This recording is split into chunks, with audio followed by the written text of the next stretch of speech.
As a congressman, I wish to see the UDF win.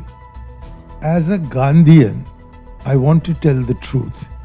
Pinarayi is going to be the next chief minister because for the first time in the history of 75 years of Kerala, a government was not changed when the Congress should have come into power. If they were incapable of cutting the cycle of governments and opposition alternating, then I don't think they have the capacity to beat the left government. In the left government, I'm sure there are differences, but they are not played out in public. Within the Congress, all differences are played out in public. അടുത്ത 5 കൊല്ലത്തെ കേരള വികസനം ചർച്ച ചെയ്യാൻ സംസ്ഥാന ആസൂത്രണ board തിരുവനന്തപുരത്ത് vision 2031 അന്താരാഷ്ട്ര conference വിളിച്ചു. നിയമസഭാ തെരഞ്ഞെടുപ്പിന് തൊട്ടു മുൻപ് ഇങ്ങനെ ഒന്ന് ഉണ്ടാകുമ്പോൾ പ്രതിപക്ഷത്തിന് 2 കാര്യങ്ങൾ ചെയ്യാം. ഒന്ന്, കോൺഫറൻസ് വേദിയിൽ സ്വന്തം നിലപാട് എത്തിക്കാൻ വഴിനോക്കുക. 2, കോൺഫറൻസിൽ സർക്കാർ വയ്ക്കുന്ന വികസന നിലപാടിനെ കോൺഫറൻസിന് പുറത്ത് എതിർപ്പുണ്ടെങ്കിൽ വിമർശിക്കുക. ജനാധിപത്യപരമായ പങ്കാളിത്തത്തിൻ്റെതും സംവാദത്തിൻ്റെതും ആയ ആ വഴിയല്ല കേരളത്തിലെ പ്രതിപക്ഷം പിന്തുടർന്നത്. ഉദ്ഘാടന ചടങ്ങിൽ നിന്ന് പ്രതിപക്ഷ നേതാവ് വിട്ടുനിന്നു. കോൺഫറൻസിൽ പങ്കെടുക്കരുത് എന്ന് പ്രതിപക്ഷത്തിനു വേണ്ടി മുൻ പ്രതിപക്ഷ നേതാവ് രമേശ് ചെന്നിത്തല പ്രമുഖരോട് കത്തിലൂടെ അഭ്യർത്ഥിച്ചു. അമർത്യസെന്നും റൊമീല ഥാപ്പറും മണിശങ്കർ അയ്യറും ഫാറൂഖ് അബ്ദുള്ളയും കനിമൊഴിയും ശകുന്തള തിൽസ്റ്റഡും ചെന്നിത്തലയുടെ അഭ്യർത്ഥന തള്ളുന്ന കാഴ്ച കേരളം കണ്ടു. വികസനം ചർച്ചയാകരുത് എന്നതടക്കമുള്ള കനുകോലു ഉപദേശങ്ങൾ പിന്തുടർന്നതിൻ്റെ ഫലമല്ലേ പ്രതിപക്ഷത്തിന് കിട്ടിയ ഈ തിരിച്ചടി? വിഷൻ 2031 തിളങ്ങുമ്പോൾ മിഷൻ കനുകോലു മങ്ങുകയല്ലേ? ഈ ചർച്ചയിൽ പങ്കെടുക്കുന്നത് CPIM നേതാവ് അഡ്വക്കേറ്റ് കെ അനിൽകുമാർ, കോൺഗ്രസ് സഹയാത്രികൻ ബി റജി, നിരീക്ഷകനും മാധ്യമപ്രവർത്തകനുമായ ജോർജ് ജോസഫ്.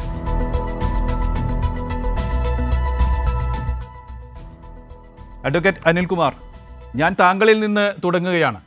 ഇതാ നമ്മളിപ്പോൾ പറഞ്ഞതുപോലെ വിഷൻ 2031 അത് തിരുവനന്തപുരത്ത് 2 ദിവസം പിന്നിട്ടിരിക്കുന്നു. നാളെ അത് സമാപിക്കും. വിഷൻ 2031 വിവാദങ്ങൾക്കിടയിലും ശ്രദ്ധേയമായ ഒരു പരിപാടിയാണത്. ആ പരിപാടിയെക്കുറിച്ച് CPIM എങ്ങനെ കാണുന്നു? അതിൻ്റെ ഉദ്ഘാടന വേദിയിൽ നിന്ന് പ്രതിപക്ഷ നേതാവ് വിട്ടുനിൽക്കുകയും അതിൽ പങ്കെടുക്കുന്ന 5 ദേശീയതല പ്രാധാന്യമുള്ള പ്രമുഖരോട് മുൻ പ്രതിപക്ഷ നേതാവ് വിട്ടുനിൽക്കാൻ അഭ്യർത്ഥിക്കുകയും ചെയ്തു, വിഫലമായെങ്കിലും. എന്തുകൊണ്ടാണ് ആ പരിപാടിയോട് പ്രതിപക്ഷത്തിന് ഇങ്ങനെ ഒരു എതിർപ്പ്? ഇത് രണ്ടും ചേർത്ത് അഡ്വക്കേറ്റ് അനിൽകുമാർ.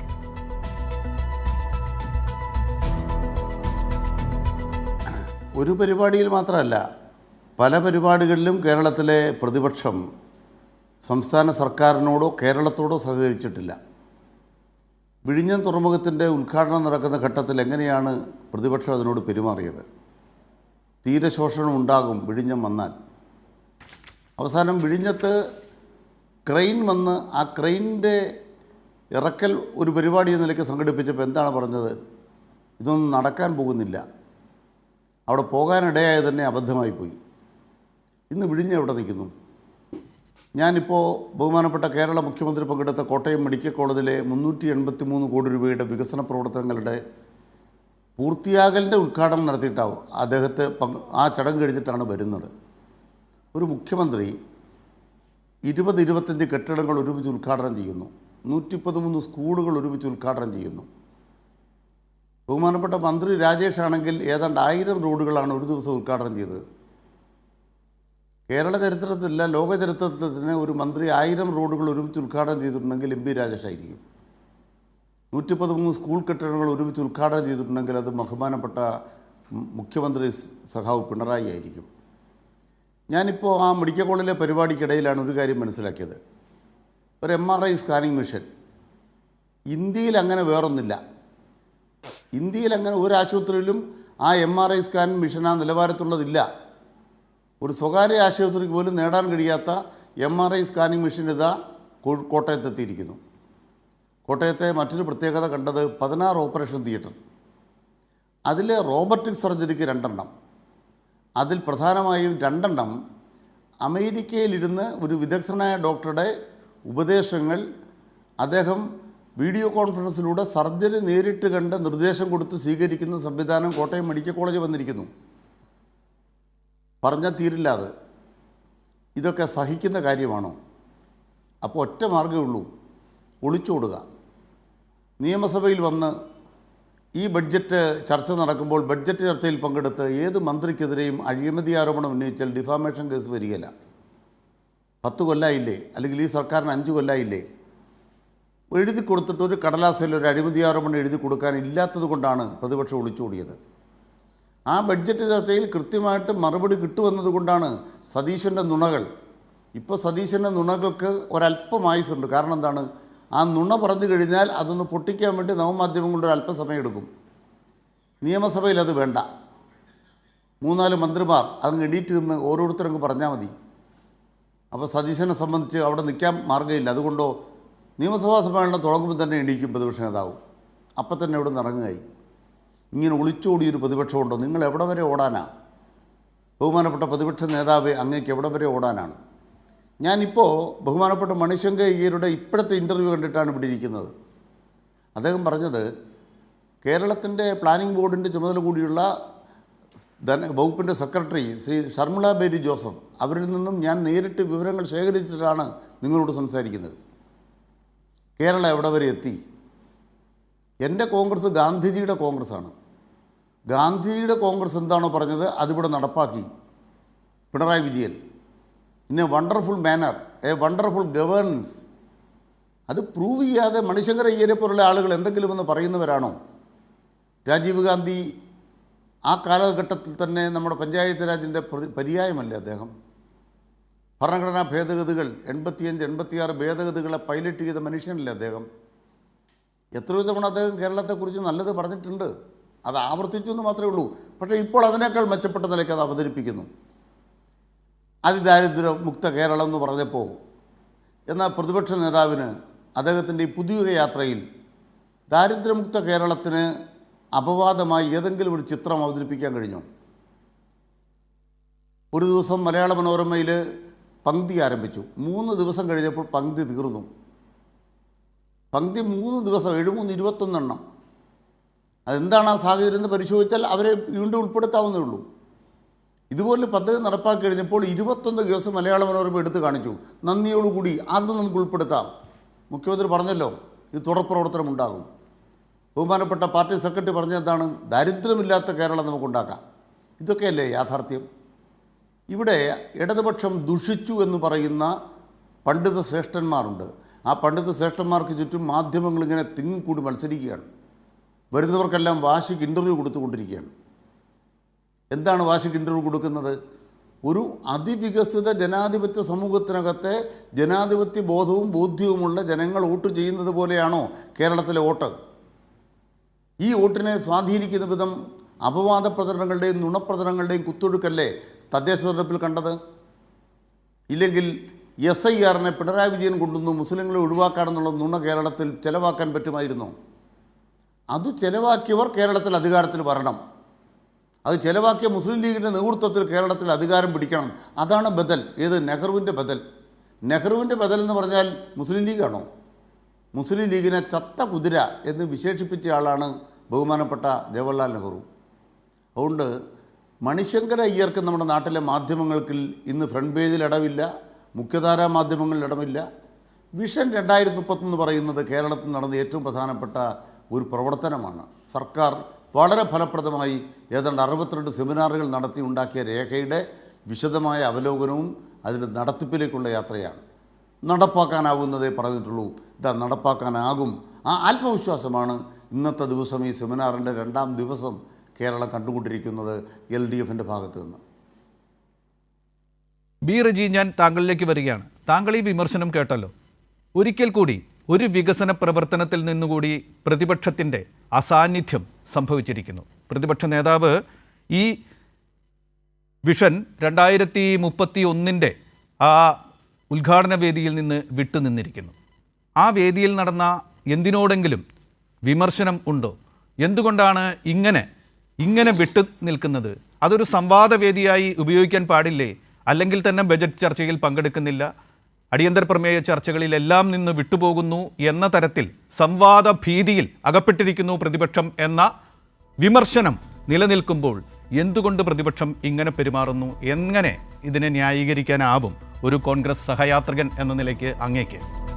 മഹാത്മാഗാന്ധി സ്വപ്നം കണ്ട ഗ്രാമ സ്വരാജ് എന്ന സങ്കല്പത്തെ യാഥാർത്ഥ്യമാക്കുന്നതിന് വേണ്ടിയാണ് 73-ഉം 74-ഉം ഭരണഘടനാ ഭേദഗതി UPA സർക്കാർ, കോൺഗ്രസ് സർക്കാർ കേന്ദ്രം ഭരിക്കുന്ന ഘട്ടത്തിൽ കൊണ്ടുവന്നത് 1992-ൽ. അതിനെ തുടർന്നാണ് സംസ്ഥാനത്ത് 94-ൽ നമ്മുടെ ഇവിടെ ഈ ത്രിതല പഞ്ചായത്ത് സംവിധാനം പ്രാവർത്തികമാക്കിയത്. അപ്പോൾ ഗാന്ധിയൻ സങ്കല്പം യാഥാർത്ഥ്യമാക്കുവാൻ വേണ്ടി കേന്ദ്രത്തിലും കേരളത്തിലും പ്രവർത്തിച്ചത് കോൺഗ്രസ് ആണ്. അതിൻ്റെ അടിസ്ഥാനത്തിലാണ് ഈ വിഷൻ 31 എന്നുള്ള ചർച്ച പോലും നടക്കുന്നത്. ഇനി പ്രതിപക്ഷം ഒരു ചർച്ചയിൽ നിന്നും ഒഴിവായിട്ടില്ല, അങ്ങനെ ചെയ്യുകയുമില്ല. പക്ഷേ ഇവിടെ ഈ കാലാവധി 10 വർഷത്തെ കാലാവധി കഴിയാറായ ഒരു സർക്കാർ ഇത്തരത്തിൽ ഒരു വിഷൻ 31 എന്ന് പറയുന്നത് ഒരു പ്രൊപ്പഗാൻഡ, ഒരു ഇലക്ഷൻ്റെ മുന്നോടിയായി ചെയ്യുന്ന ഒരു PR എക്സർസൈസായിട്ട് മാത്രമേ ഇതിനെ നമുക്ക് കാണാൻ കഴിയുകയുള്ളൂ. ഇത് 2016-ൽ നവകേരളം സൃഷ്ടിക്കുന്നതിന് വേണ്ടിയുള്ള ഒരു പ്രൊപ്പഗാൻഡ മുന്നോട്ട് വെച്ചുകൊണ്ട്, ഒരു പ്രകടന പത്രിക മുന്നോട്ട് വെച്ചുകൊണ്ടാണ് ഇടത് സർക്കാർ ജനങ്ങളിൽ നിന്ന് വോട്ട് സമാഹരിക്കുവാൻ ശ്രമിച്ചത്. അപ്പോൾ 10 വർഷം കഴിയുമ്പോഴും അത് പൂർണ്ണമായി യാഥാർത്ഥ്യമാക്കുവാൻ കഴിഞ്ഞിട്ടില്ല. ഇവിടെ നോക്കൂ, ഇവിടെ മണിശങ്കർ അയ്യരുടെ പ്രഖ്യാപനത്തെ, അദ്ദേഹത്തിൻ്റെ പ്രസ്താവനയെക്കുറിച്ച് പറയുമ്പോൾ ഞാൻ ഓർക്കുന്നത് കേരളത്തിൻ്റെ ഏറ്റവും ആദരണീയനായ സാഹിത്യകാരനായ MT വാസുദേവൻ നായർ ഒരു വർഷത്തിന് മുമ്പ് ബഹുമാനീയനായ കേരളത്തിൻ്റെ മുഖ്യമന്ത്രിയെ വേദിയിലിരുത്തിക്കൊണ്ട് അദ്ദേഹം പറഞ്ഞു, പൊള്ളയായ പ്രശംസയും പെരുപ്പിച്ച് കാട്ടിയ നേട്ടങ്ങളും കൊണ്ട് ആളുകളെ തൃപ്തിപ്പെടുത്താൻ ചിലർ വരും. അത്തരക്കാർ അധികാര രാഷ്ട്രീയത്തോടുള്ള വിധേയത്വം പുലർത്തുന്നവരാണ്, അവരെ സൂക്ഷിക്കണമെന്നുള്ളൊരു മുന്നറിയിപ്പാണ് അദ്ദേഹം നമ്മുടെ മുഖ്യമന്ത്രി വേദിയിലിരിക്കെ പറഞ്ഞത്. അതുപോലെ ഈ അധികാര രാഷ്ട്രീയത്തോടുള്ള ഒരു വിധേയത്വമാണ് കോൺഗ്രസിൻ്റെ എത്രയോ കാലമായിട്ട് കോൺഗ്രസിനോടൊപ്പം പ്രവർത്തിച്ച് അതിൻ്റെ എല്ലാ നേട്ടങ്ങളും അതിൻ്റെ സൗഭാഗ്യങ്ങളും മുഴുവൻ ആസ്വദിച്ച ശേഷം ഒരു തെരഞ്ഞെടുപ്പ് വരുന്ന ഘട്ടത്തിൽ കേരളത്തിൽ വന്നിട്ട് കേരളത്തിലെ കോൺഗ്രസിനെ വിമർശിക്കുന്നതിനുള്ള ആ ഒരു പ്രത്യേക തരത്തിലുള്ള മാനസികാവസ്ഥ ഈ മണിശങ്കർ അയ്യറിൽ മാത്രമല്ല നമുക്ക് കാണുന്നത്. കേരളത്തിൽ തന്നെയുള്ള എത്രയോ ഒരു പ്രമുഖ കോൺഗ്രസ് നേതാവിലും നമ്മളത് കണ്ടു. പ്രൊഫസർ KV തോമസിനെ പോലുള്ളവർ ആ ഒരു കാറ്റഗറിയിൽ വരുന്ന ഒരു രാഷ്ട്രീയ ഒരു ആരോപണം, അതായത് അധികാര രാഷ്ട്രീയത്തോട് ചേർന്ന് നിൽക്കുന്ന ഒരു പൊള്ളയായ പ്രശംസാ വചനം അദ്ദേഹം നൽകുന്നു. അതിൽ ഇത്തരത്തിൽ അഭിരമിക്കരുത്. കാരണം ഈ അങ്ങ് പറഞ്ഞ ഈ ബഹുമാനനായ അനിൽകുമാർ അദ്ദേഹം സൂചിപ്പിച്ച ഭരണ നേട്ടങ്ങൾ അത് വളരെ സുദീർഘമായി അദ്ദേഹം സംസാരിച്ചു. അത് പക്ഷേ ഇടതുപക്ഷത്തോട് ചേർന്ന് നിൽക്കുന്ന എത്രയോ പ്രമുഖരായിട്ടുള്ള സഹയാത്രികരെ പോലും ബോധ്യപ്പെടുത്തുവാൻ സർക്കാരിനോ അല്ലെങ്കിൽ ഇടതുപക്ഷത്തിനോ കഴിഞ്ഞിട്ടില്ല എന്നുള്ള യാഥാർത്ഥ്യം കൂടി ഉൾക്കൊള്ളണം. ഏറ്റവും ഒടുവിൽ സച്ചിദാനന്ദനെ പോലെയുള്ള കേരളത്തിൽ അധിവസിക്കുന്ന, കേരളത്തിലെ യാഥാർത്ഥ്യങ്ങൾ മനസ്സിലാക്കാൻ കഴിയുന്ന സാഹിത്യകാരന്മാരും സാമൂഹ്യ പ്രവർത്തകരും സാമൂഹ്യ നിരീക്ഷകരും രാഷ്ട്രീയ പ്രവർത്തകരും ഒക്കെ തന്നെ സർക്കാരിൻ്റെ കെടുകാര്യസ്ഥതയും സർക്കാരിൻ്റെ വീഴ്ചയും ഭരണ പരാജയങ്ങളെയും ചൂണ്ടിക്കാട്ടിക്കൊണ്ട് ഇടതുപക്ഷത്ത് നിന്ന് അകന്നു പോകുന്ന ഒരു കാഴ്ച നമ്മൾ ഇപ്പോൾ കണ്ടുകൊണ്ടിരിക്കുകയാണ്. അപ്പോൾ എത്ര നേട്ടങ്ങൾ ഉണ്ടെങ്കിലും അല്ലെങ്കിൽ പുറത്തുനിന്ന് കേരളത്തിൽ കൊണ്ടുവന്നിട്ടൊരു PR എക്സർസൈസിൻ്റെ ഭാഗമായി ഏതെങ്കിലും അഭിപ്രായങ്ങൾ പറയുമ്പോൾ ആ അഭിപ്രായങ്ങൾ കേരളത്തിലെ ജനങ്ങളുടെ ഒരു അഭിപ്രായമായി അതിനെ കണക്കാക്കരുത്. കാരണം 10 വർഷം ഭരിച്ച ഒരു സർക്കാർ നിരവധി കാര്യങ്ങൾ അവർക്ക് ചെയ്യാൻ അവസരം കിട്ടിയിട്ടുണ്ട്. ആ കാര്യങ്ങൾ പൂർണ്ണമായും വിജയത്തിലെത്തിക്കുവാൻ അവർക്ക് കഴിഞ്ഞിട്ടില്ല എന്നുള്ള യാഥാർത്ഥ്യം കൂടി നാം ഉൾക്കൊള്ളണം. അതിൽ ഏറ്റവും പ്രധാനപ്പെട്ട ഉദാഹരണം നവകേരള എന്താണ് ഇനിഷ്യേറ്റീവ്, റീബിൽഡ് കേരള ഇനിഷ്യേറ്റീവ് എന്നുള്ള ഒരു പദ്ധതി തന്നെ ഏറ്റവും ഉദാഹരണം. അപ്പോൾ 10 വർഷമുള്ള കേരളം ഭരിച്ച ഒരു സർക്കാർ സ്വാഭാവികമായിട്ട് അവർക്ക് കൈവരിക്കാൻ കഴിയുന്ന നേട്ടങ്ങൾ സ്വാഭാവികമായിട്ട് ജനങ്ങൾക്ക് മുമ്പാകെ അവതരിപ്പിക്കേണ്ടതുണ്ട്. പക്ഷേ അതിനേക്കാൾ ഉപരിയാണ് ഈ സർക്കാരിനെതിരായിട്ടുള്ള ഭരണവിരുദ്ധ വികാരം കൂടി. ഇപ്പോൾ അതിദാരിദ്ര്യ വിമുക്തമാക്കി നമ്മുടെ സംസ്ഥാനത്തെ എന്ന് പറയുമ്പോൾ ഞാൻ പറയാൻ വിചാരിച്ചിരുന്ന ഒരു കാര്യം ബഹുമാനനായ അനിൽകുമാർ അദ്ദേഹം സൂചിപ്പിക്കുകയുണ്ടായി. മലയാള മനോരമയിൽ വന്ന ചില അതിദാരിദ്ര്യരെ സംബന്ധിച്ചിട്ടുള്ള കണക്കുകൾ വരികയുണ്ടായി. അതിൻ്റെ ലഭ്യത എൻ്റെ കയ്യിലുണ്ട്. അപ്പോൾ അതിദാരിദ്ര്യ നിർമ്മാർജ്ജനം എന്ന് നവംബർ 1 കൊട്ടിഘോഷിക്കുമ്പോൾ അതൊരു PR എക്സർസൈസ് മാത്രമായിരുന്നു എന്നുള്ള വസ്തുത കൂടി നമ്മൾ മനസ്സിലാക്കേണ്ടതുണ്ട്. ഈ നമ്മുടെ സംസ്ഥാനത്തിൻ്റെ ഒരു സാഹചര്യം വെച്ചിട്ട് അത്രയ്ക്ക് ഒരു എന്താണ് അതിദാരിദ്ര്യ നിർമ്മാർജ്ജനം എന്നുള്ള പ്രഖ്യാപനം യാഥാർത്ഥ്യമായി എന്ന് വിശ്വസിക്കാൻ നമുക്ക് കഴിയുമോ? കേരളത്തിലെ MK കണ്ണൻ പോലെയുള്ള എന്താണ് വളരെ പ്രശസ്തരായിട്ടുള്ള സാമൂഹ്യ നിരീക്ഷകരാണ്, അതായത് KP Kannan, MK Das, doctor MA Oommen തുടങ്ങിയവരൊക്കെയാണ് അതിലെ ആ പ്രഖ്യാപനത്തിൻ്റെ പൊള്ളത്തരം കേരളീയ സമൂഹത്തോട് വിളിച്ചു പറഞ്ഞത്. അതും കൂടി നമ്മൾ മനസ്സിലാക്കേണ്ടതുണ്ട്. തിരിച്ചു വരാം. ജോർജ് ജോസഫ്, ഇതാ ഭരണപക്ഷത്തു നിന്നും പ്രതിപക്ഷത്തു നിന്നുമുള്ള ന്യായങ്ങൾ കേട്ടു. താങ്കളൊരു മുതിർന്ന മാധ്യമ പ്രവർത്തകൻ എന്ന നിലയ്ക്ക് ഇടപെട്ട് വിലയിരുത്തേണ്ട ഒരു സമയം ആയിരിക്കുകയാണ്. 14 ജില്ലകളിലായി വിവിധ വകുപ്പുകൾ സംഘടിപ്പിച്ച സെമിനാറുകളുടെ ക്രോഡീകരണം നടന്ന ഒരു വേദിയായിരുന്നു ഈ വിഷൻ 2031. അത് അടുത്ത 5 വർഷത്തേക്ക്, അതായത് നമ്മുടെ 75ാം പിറന്നാൾ എത്തുമ്പോഴേക്കും നമ്മൾ എങ്ങനെ മുന്നോട്ട് പോയിരിക്കണം എന്ന് ചർച്ച ചെയ്യുന്ന ഒരു വേദി. അവിടെ കുറേയൊക്കെ അക്കാദമിക് രംഗത്ത് നിന്നുള്ള ആളുകളാണ്, കുറേയൊക്കെ ലോക തലത്തിൽ നിന്നുള്ള വികസന വിദഗ്ധരാണ്. ഒപ്പം തന്നെ അതോടൊപ്പം രാഷ്ട്രീയ കാര്യങ്ങൾ കൂടി അതിൽ കൂട്ടിച്ചേർക്കുന്നുണ്ട്, ജനാധിപത്യത്തിൻ്റെ കാര്യങ്ങൾ കൂടി അതിൽ കൂട്ടിച്ചേർക്കുന്നുണ്ട്. നമ്മുടെ ശക്തി എന്ന് പറയുന്നത് നമ്മുടെ വിദ്യാഭ്യാസമാണ്, നമ്മുടെ സാക്ഷരതയാണ്, നമ്മുടെ ആരോഗ്യമാണ് എന്നൊക്കെ പറയുന്നതിനോടൊപ്പം നമ്മുടെ നാട്ടിൽ പുലരുന്ന ജനാധിപത്യ ബോധമാണ്, നമ്മുടെ നാട്ടിൽ പുലരുന്ന മതേതരത്വ ബോധമാണ്. അതൊക്കെ കൂടി ഈ സമൂഹത്തിൻ്റെ വ്യതിരിക്തമായ കരുത്തുകളാണ് എന്ന് തിരിച്ചറിഞ്ഞുകൊണ്ടുകൂടി മുന്നോട്ട് പോകുന്ന ഒരു വീക്ഷണം അവതരിപ്പിക്കുന്ന ഒരു വിശാലമായ ചർച്ചയുടെ വേദി. അത് പ്രതിപക്ഷം ബഹിഷ്കരിക്കുക മാത്രമല്ല, ഞാൻ നേരത്തെ പറഞ്ഞതുപോലെ അതിൽ പങ്കെടുക്കുന്ന 5 ദേശീയതല പ്രമുഖരോട് മുൻ പ്രതിപക്ഷ നേതാവ് വിട്ടുനിൽക്കണം എന്ന് അഭ്യർത്ഥിക്കുക കൂടി ചെയ്തു. അവരത് തള്ളിക്കളഞ്ഞുകൊണ്ട് ആ പരിപാടിയിൽ പങ്കെടുക്കുകയും ചെയ്തു.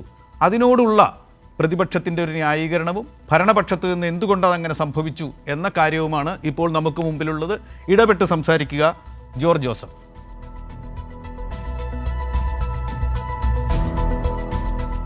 NPC ഇവിടെ ഞാൻ ഒരു സോഷ്യൽ മീഡിയയിൽ ഇന്ന് ഞാൻ കണ്ട ഒരു സംഭാഷണത്തിൽ നിന്ന് ഞാൻ ആരംഭിക്കുകയാണ്.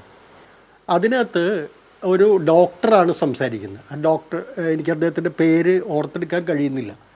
അദ്ദേഹം പറയുന്നത് കേരളത്തിലെ ആരോഗ്യ മേഖലയുടെ കാര്യങ്ങളെക്കുറിച്ച് പറഞ്ഞുകൊണ്ട് അദ്ദേഹം പറയുന്നത്, കേരളത്തിലെ ആരോഗ്യ മേഖലയിൽ കാണുന്ന ഒരു പുതിയൊരു ട്രെൻഡ് എന്ന് പറയുന്നത് നമ്മുടെ സ്വകാര്യ ആശുപത്രികളിൽ വളരെയധികം ഈ വിദേശത്ത് നിന്നുള്ള ഇൻവെസ്റ്റ്മെൻറ്റ് സ്ഥാപനങ്ങൾ, അതായത് മെഡിക്കൽ രംഗത്ത് ഏതെങ്കിലും ഗ്ലോബലി അക്ലൈംഡ് ആയിട്ടുള്ള കമ്പനികളോ സ്ഥാപനങ്ങളോ അല്ല, ഇൻവെസ്റ്റ് ചെയ്യുന്ന, അതായത് ഓഹരികളിലും ഈ ഫിനാൻസ് മാർക്കറ്റിലുമൊക്കെ നിക്ഷേപം നടത്തുന്ന ചില പ്രധാനപ്പെട്ട കമ്പനികൾ, അമേരിക്ക ബേസ്ഡ് ആയിട്ടുള്ള കമ്പനികളൊക്കെ കേരളത്തിലെ വലിയ ആശുപത്രികളിൽ നിക്ഷേപം നടത്തുന്ന സിറ്റുവേഷനുണ്ട്. ഇതിൻ്റെ ആപൽക്കരമായ സിറ്റുവേഷനെ കുറിച്ച് അദ്ദേഹം സൂചിപ്പിക്കുകയാണ്. അത് അങ്ങനെയുള്ള ആളുകൾ കടന്നു വരുമ്പോൾ ഉണ്ടാകാൻ പോകുന്ന, അപ്പോൾ അദ്ദേഹം പറയുന്നു ഇൻഷുറൻസ് കമ്പനികളായിരിക്കും മരുന്ന് നിർണ്ണയിക്കുക, ഇൻഷുറൻസ് കമ്പനികളായിരിക്കും ആരൊക്കെ ആശുപത്രി കിടക്കണം, അയാൾ എത്ര ദിവസം കിടക്കണം, എപ്പോൾ ഡിസ്ചാർജ് ചെയ്യണം. ഇതൊക്കെ യൂറോപ്പിലും അമേരിക്കയിലും കാണുന്ന ഒരു രീതിയാണ്. ഇൻഷുറൻസ് കമ്പനികളാണ് കാര്യങ്ങൾ തീരുമാനിക്കുന്നത്. ആ ഒരു അവസ്ഥയിലേക്ക് കേരളം പോകുന്നത് വളരെ ബുദ്ധിമുട്ടേറിയ ഒരു സാഹചര്യമായിരിക്കും. അതുകൊണ്ട് കേരളത്തിൻ്റെ പൊതു ആരോഗ്യ രംഗത്തെ സംരക്ഷിക്കേണ്ടതിൻ്റെ ആവശ്യതയെക്കുറിച്ച് അദ്ദേഹം പറയുന്ന ഒരു ഇത് ഞാൻ കണ്ടു. അപ്പോൾ നമ്മൾ മനസ്സിലാക്കേണ്ടത് കേരളം കൈവരിച്ചിരിക്കുന്ന വികസനം, ഇപ്പോൾ ഈ നമ്മുടെ ഈ വിഷൻ 2031 കുറിച്ച് നമ്മൾ പറയുമ്പോൾ നമ്മൾ ശരിക്കും യഥാർത്ഥത്തിൽ ഈ തെരഞ്ഞെടുപ്പിൽ ചർച്ചയാകേണ്ട ഒരു വിഷയം എന്താണ്?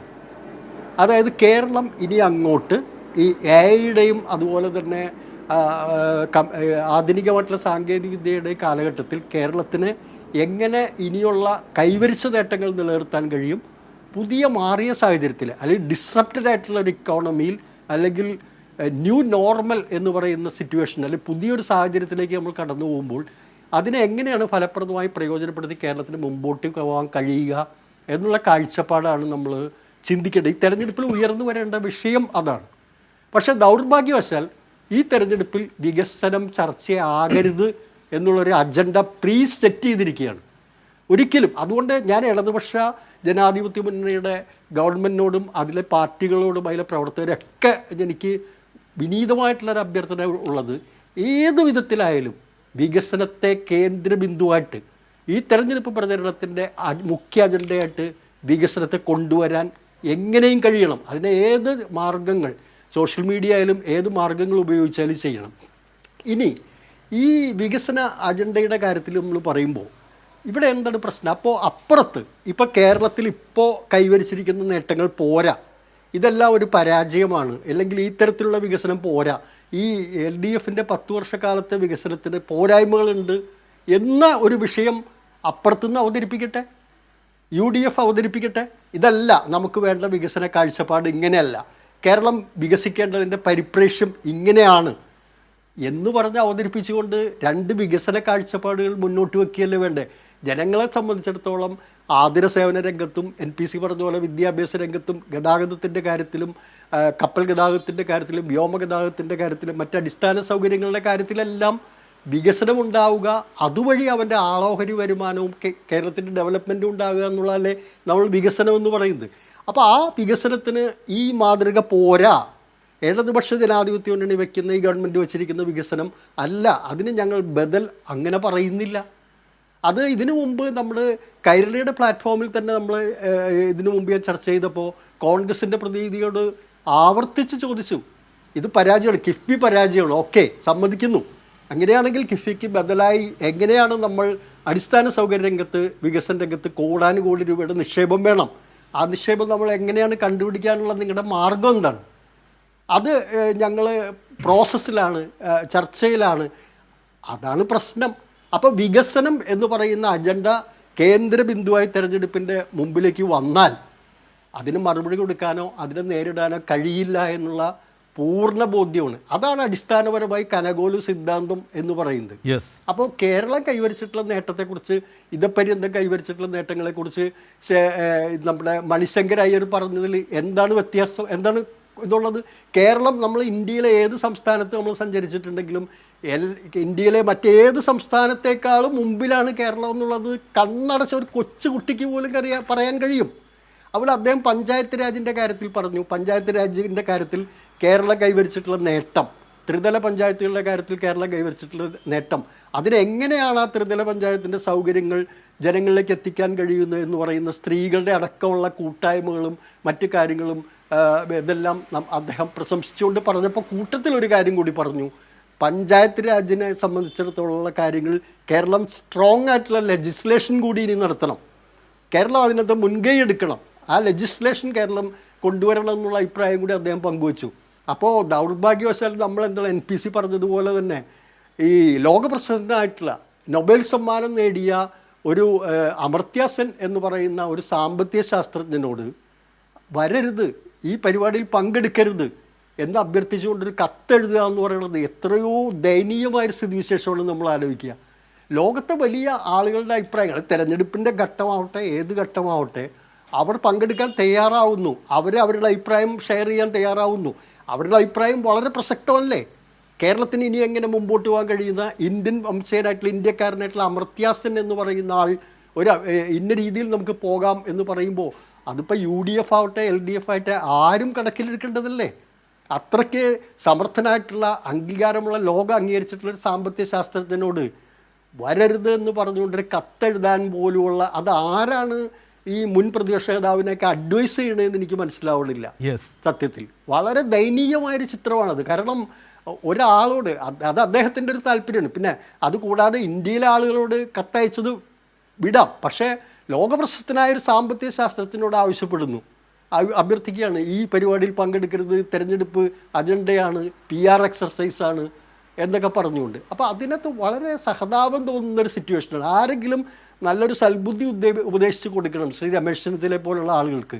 ഇത്തരത്തിലൊന്നും ഇത് ചെയ്യുന്ന പോകുന്നൊരു തെരഞ്ഞെടുപ്പ് എന്ന് പറയുന്ന ഏതു വിധേനയും ജയിക്കാൻ വേണ്ടി എന്ത് രീതിയിലുള്ള പരിപാടികളും ഉപയോഗിക്കുക എന്ന് പറയുന്നത് ഒരു തെറ്റായ രീതിയാണ്. അടുത്ത ഇനി UDF ഗവൺമെൻറ്റാണ് വരുന്നതെങ്കിൽ ആ UDF ഗവൺമെൻറ്റിനും ഇതുപോലുള്ള ലോകപ്രശസ്തരായിട്ടുള്ള കാരണം ഇനി അങ്ങോട്ട് നമ്മുടെ കേരളത്തിന് ലോകത്തെമ്പാടും നിന്നുള്ള ആശയഗതികൾ, കാരണം ലോകം അങ്ങനെ മാറുകയാണ്, സാങ്കേതിക വൈദഗ്ധ്യത്തിൻ്റെ കാര്യത്തിലെല്ലാം ലോകം അങ്ങനെ മാറുമ്പോൾ കിണറ്റിലെ തവളകളായിട്ട് കേരളത്തിലെ ജനങ്ങൾക്ക് ഇരിക്കാൻ കഴിയില്ല. അതുകൊണ്ട് അത്തരത്തിലുള്ള ആളുകളുടെ വിദഗ്ധോപദേശം ഏത് ഗവൺമെൻറ് ആവട്ടെ, അത് LDF ആവട്ടെ, UDF ആവട്ടെ, BJP ആവട്ടെ, ഏത് ഗവൺമെൻറ് ആവട്ടെ, വികസന രംഗത്ത് അത്തരം ആളുകളുടെ അഡ്വൈസും മാർഗനിർദ്ദേശവും നമുക്ക് ആവശ്യമാണെന്നുള്ള കാര്യത്തിൽ സംശയമില്ല. അദ്ദേഹത്തെ പോലുള്ള ഒരാളെ മുടക്കാൻ ശ്രമിക്കുക എന്ന് പറയുന്നത് ഈ അതൊരു വളരെ വിചിത്രമായിട്ടുള്ളൊരു കാര്യമായിട്ടാണ് NPC എനിക്ക് തോന്നിയത്. ജോർജ് തിരിച്ചു വരാം. റജി, ഞാൻ താങ്കളിലേക്ക് വീണ്ടും വരുന്നു. ഇതാണ് പ്രശ്നം. ഞാൻ പറഞ്ഞു, ആമുഖമായിട്ട് തന്നെ പറഞ്ഞു, ഇങ്ങനെ ഭരണപക്ഷം തെരഞ്ഞെടുപ്പിന് മുമ്പ് ഒരു വേദി ഒരുക്കുമ്പോൾ ആ വേദിയെക്കുറിച്ച് ഏതൊരു പ്രതിപക്ഷത്തിനും ആരോഗ്യകരമായ വിമർശനം ഉണ്ടാകാം. ഉദ്ഘാടന വേദിയിൽ തന്നെ ഒരു പ്രസംഗകനായി ക്ഷണിക്കപ്പെട്ട പ്രതിപക്ഷ നേതാവിന് അവിടെയും ആ ലോക സദസ്സിന് മുമ്പിലും മൊത്തം 3.5 കോടി മലയാളികൾക്ക് മുമ്പിലും ഈ എതിർപ്പ് ഉന്നയിക്കാമായിരുന്നില്ലേ? അത് ഈ പരിപാടിയുടെ തന്നെ മിനിറ്റ്സിൻ്റെ ഭാഗമാക്കി മാറ്റാമായിരുന്നില്ലേ? ആ പരിപാടിയിലേക്ക് ക്ഷണിക്കപ്പെട്ട ആർ ചന്ദ്രശേഖരെ പോലുള്ള നേതാക്കളെ കൊണ്ട് ഇത്തരം വിമർശനങ്ങൾ ഉന്നയിപ്പിക്കാമായിരുന്നില്ലേ? അതിനൊന്നും ശ്രമിക്കാതെ ഇങ്ങനെ ചെയ്തിരിക്കുന്നു. രമേശ് ചെന്നിത്തല എഴുതിയ ആ കത്തുണ്ടല്ലോ, ആ കത്തിൽ പ്രതിധ്വനിക്കുന്ന ആശയങ്ങൾ കേൾക്കുമ്പോൾ ഈ പറഞ്ഞ കനകോലുവിൻ്റെ സിദ്ധാന്തം എന്താണ്? ഇടതുപക്ഷം അല്ല എന്ന് പറയുക, യഥാർത്ഥ ഇടതുപക്ഷം കോൺഗ്രസ് ആണ് എന്ന് വാദിക്കുക, ഇടതുപക്ഷം വലതുപക്ഷമായി മാറിയിരിക്കുന്നു അല്ലെങ്കിൽ അവരുമായി കൈകോർത്തിരിക്കുന്നു എന്ന് പറയുക. ഇതാ രമേശ് ചെന്നിത്തല നേരത്തെ പറഞ്ഞ 5 പേർക്ക് എഴുതിയിരിക്കുന്ന കത്ത് കോൺഗ്രസ് തന്നെ റിലീസ് ചെയ്തതാണ് മലയാളത്തിലാക്കിയിട്ട്. ആത്യന്തികമായി ഫാസിസ്റ്റ് സ്വഭാവം വെച്ചു പുലർത്തുകയും വലതുപക്ഷവുമായി കൈകോർക്കുകയും 100 കണക്കിന് അഴിമതി പ്രശ്നങ്ങളിൽ ചെന്നുപെടുകയും ചെയ്ത ഈ സർക്കാർ തെരഞ്ഞെടുപ്പിനോടനുബന്ധിച്ച് ഈ പരിപാടി സംഘടിപ്പിക്കുന്നത് മുഖം മിനുക്കാനാണ് എന്നും പറഞ്ഞുകൊണ്ടാണ് ഇത് പറയുന്നത്. ഇത് കനകോലുവിൻ്റെ ഉപദേശമനുസരിച്ച് പരമ്പരാഗത രാഷ്ട്രീയ കക്ഷികൾ ചെയ്യുന്നത് അതിനെ എതിർക്കാനുള്ള വേദിയിൽ ചെന്ന് എതിർക്കുക, അത് പോരെങ്കിൽ പുറത്തും എതിർക്കുക എന്നതാണ്. അതിനു പകരം അത് ബഹിഷ്കരിക്കുക, വികസനം ചർച്ചയാക്കാതിരിക്കുക, മറ്റ് പ്രശ്നങ്ങൾ ഉന്നയിക്കുക, പ്രത്യേകിച്ച് വലതുപക്ഷവുമായി കൈകോർത്തുകൊണ്ടാണ് ഈ വികസന പരിപാടികൾ എന്ന് പ്രചരിപ്പിക്കുക. കനകോലുവിൻ്റെ സിദ്ധാന്തമല്ലേ ഇതാണ് നടപ്പാക്കിയത് എന്ന ആരോപണം സമൂഹത്തിൽ ഉയരുന്നു. മറുപടി അങ്ങ് മനസ്സിലാക്കേണ്ടത് ഒരു പ്രധാനപ്പെട്ട കാര്യം, ഈ സർക്കാർ അതായത് കഴിഞ്ഞ 10 വർഷമായി കേരളം ഭരിക്കുകയാണ്. ഭരണത്തിൻ്റെ ലാസ്റ്റ്, അതായത് ഒരു ഭാഗ് എൻഡിലേക്ക് എത്തി. ഏത് ദിവസവും അടുത്ത തെരഞ്ഞെടുപ്പിനുള്ള വിജ്ഞാപനം അടുത്ത 5 വർഷത്തേക്കുള്ള പരിപാടിയാണ്. അത് ഈ സമയത്തല്ലേ ചെയ്യുക? അതെ, ഈ സർക്കാരിന് ആത്മാർത്ഥത ഉണ്ടായിരുന്നുവെങ്കിൽ എന്തുകൊണ്ട് ഇത് ഒരു 1 ഇയർ മുമ്പേ അല്ലെങ്കിൽ ഒരു 2-3 വർഷത്തിന് മുമ്പേ ഈ ഒരു വികസന കാഴ്ചപ്പാടുമായി മുന്നോട്ട് വരാമായിരുന്നു? അത് ഒന്നാമത്തെ ചോദ്യം. അടുത്ത 5 വർഷമാണ്. ഇത് കഴിഞ്ഞിട്ടുള്ള ഇനി അടുത്തത് ഈ സാമ്പത്തിക വർഷം കഴിഞ്ഞിട്ട് തുടങ്ങുന്ന അടുത്ത 5 വർഷമാണ്. ഇനി 5 വർഷത്തെ പരിപാടിയാണ്. അതാ ഘട്ടത്തിലല്ലേ എല്ലാവരും ചെയ്യുക? അല്ല, ഒരിക്കലുമല്ല. ഭാഗ് എൻഡിലേക്ക് എന്തുകൊണ്ട് വന്നു? എങ്കിൽ പിന്നെ അങ്ങൊക്കെ ഭരിക്കുന്ന സർക്കാരിന് 5 വർഷത്തെ ബജറ്റ് ഒരുമിച്ച് അവതരിപ്പിക്കാൻ പാടില്ലേ? അങ്ങനെ ചോദ്യം ഉയരില്ലേ? ഈ അതിന്റെ പ്രധാന കാര്യപരിപാടികൾ ചെയ്യുന്നത് ഒരു നിശ്ചിത ഘട്ടത്തിലേക്കാണല്ലോ. അതിന് തൊട്ട് മുമ്പ് അതിന്റെ 3 വർഷം മുമ്പുള്ള ലോകാവസ്ഥയിലാണോ 3 വർഷം കഴിഞ്ഞിട്ട് വരാൻ പോകുന്ന ദീർഘകാല പദ്ധതികൾ ആസൂത്രണം ചെയ്യേണ്ടത്? അതെന്ത് വാദമാണ്? കുറച്ചുകൂടി യുക്തിപരമായിട്ട്. ഒപ്പം തന്നെ ഇതിന്റെ പിറകിൽ കനകോലുവിന്റെ സിദ്ധാന്തമാണോ ഉള്ളത് എന്നതിനും കൂടി മറുപടി പറഞ്ഞോളൂ. നോക്കൂ, അതിന് ഈ കേരളം, നമ്മുടെ സംസ്ഥാനം 75 വർഷം പൂർത്തിയാകുമ്പോൾ കേരളം ഭരിക്കുന്നത് ആരാണ്, ഏത് പാർട്ടിയാണ് എന്നുള്ളതാണ് പ്രധാനം. UDF, കോൺഗ്രസിൻ്റെ നേതൃത്വത്തിലുള്ള UDF സർക്കാരാണ് അധികാരത്തിൽ വരാൻ പോകുന്നത്. അപ്പോൾ ഈ വിഷൻ സംബന്ധിച്ചുള്ള വിശദാംശങ്ങൾ എല്ലാവരുമായി ചേർന്ന് നിന്നുകൊണ്ട് കോൺഗ്രസ് നേതൃത്വം നൽകുന്ന സർക്കാർ തീരുമാനിക്കും. പിന്നെ ഇപ്പോൾ വാദിക്കുമ്പോൾ ഈ ഇടതുപക്ഷ സർക്കാർ മുൻകാലങ്ങളിൽ ചെയ്തു വന്നിരുന്ന വികസന വിരുദ്ധ സമീപനങ്ങൾ എണ്ണി ഞാൻ പറയാം. കാരണം ഞാൻ അതിനൊക്കെ സാക്ഷിയായിട്ടുണ്ട്. നോക്കൂ, കണ്ണൂർ ഇന്റർനാഷണൽ എയർപോർട്ട് വന്നപ്പോൾ 5000 കോടി രൂപയുടെ റിയൽ എസ്റ്റേറ്റ് ബിസിനസ്സാണ് വിഴിഞ്ഞത്ത് നടക്കുന്നത് എന്ന് ആരോപിച്ചതാണ് ഇന്നത്തെ കേരളത്തിന്റെ മുഖ്യമന്ത്രി അന്ന്. രജീത അവിടെ പോയി അദ്ദേഹത്തിന് പറയാമായിരുന്നില്ലേ? എന്തുകൊണ്ട് അത് ഒഴിവാക്കി എന്ന് ആണ് ചോദ്യം. നോക്കൂ, ഇവിടെ മുൻകാലങ്ങളിൽ ഈ CPM പ്രതിപക്ഷത്തിരിക്കുന്ന ഘട്ടത്തിൽ സർക്കാരിൻ്റെ വികസന പ്രവർത്തനങ്ങളിൽ ഏതിലെങ്കിലും അവർ ഒരു പൂർണ്ണമായ സഹകരണം വാഗ്ദാനം ചെയ്തിട്ടുണ്ടായിരുന്നോ? മുൻകാലങ്ങളിൽ അവരാണോ നിങ്ങളുടെ മാതൃക? ഒരിക്കലുമല്ല. അല്ല അപ്പൊ പിന്നെ വ്യത്യസ്തമായ ഒരു സമീപനമല്ലേ കാണിക്കേണ്ടത്? ഈ സർക്കാരിന് ഇക്കാര്യത്തിലുള്ള ആത്മാർത്ഥത കുറവാണ്. നോക്കൂ, അങ്ങ് തന്നെ നേരത്തെ സൂചിപ്പിച്ചു വലതുപക്ഷത്തോട് ചേർന്ന് നിൽക്കുന്നു എന്നുള്ള ഒരു പ്രചാരണം കോൺഗ്രസിന്റെ ഭാഗത്തുനിന്ന് ഉണ്ടാകുന്നു എന്നുള്ളത്. അതിന്റെ പ്രധാനപ്പെട്ട കാരണം എന്താ? ഇവിടെ സാധാരണക്കാരായ ആശമാർ 266 ദിവസമാണ് സെക്രട്ടേറിയറ്റ് നടയിൽ സമരം ചെയ്തത്. ഇനി ഈ സർക്കാരിൻ്റെ നയപരിപാടികളിൽ യോജിപ്പില്ലാത്ത വിയോജിപ്പ് കൊണ്ട് പുറത്തു വരുന്നത് ആരൊക്കെയാണ്?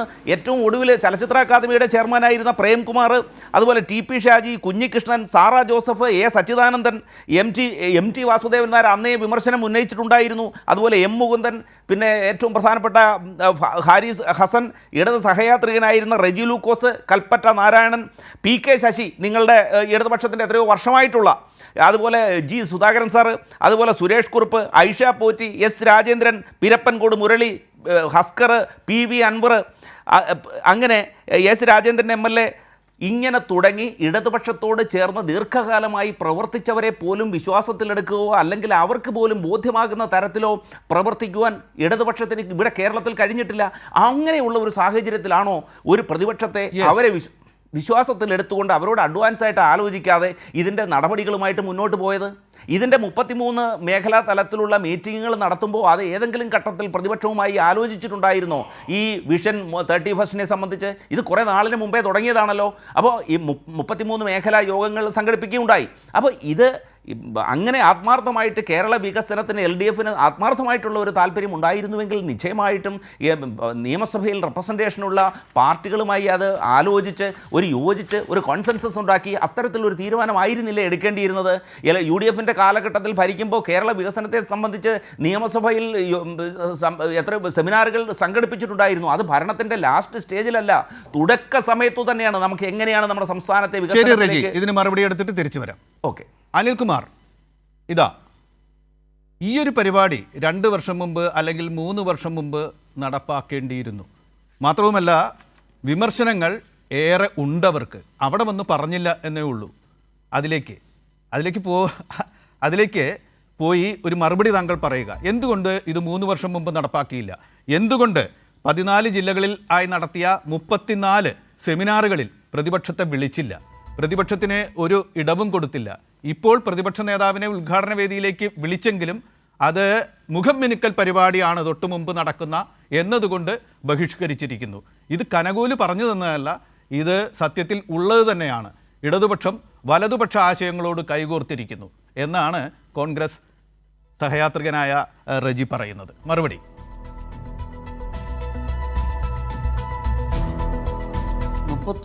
സർക്കാർ വകുപ്പുകൾ വിവിധ വിഷയങ്ങളിൽ ചർച്ചകൾ സംഘടിപ്പിച്ചാൽ ആ ചർച്ചയിൽ കേരളത്തിലെ പ്രതിപക്ഷത്തിനെ വിളിക്കാതിരിക്കാൻ പറ്റുമോ? MPമാരെ ഒഴിവാക്കി ചടങ്ങ് നടത്താൻ പറ്റുമോ? UDFൻ്റെ MLAമാരെ ഒഴിവാക്കി ചടങ്ങ് നടത്താൻ പറ്റുമോ?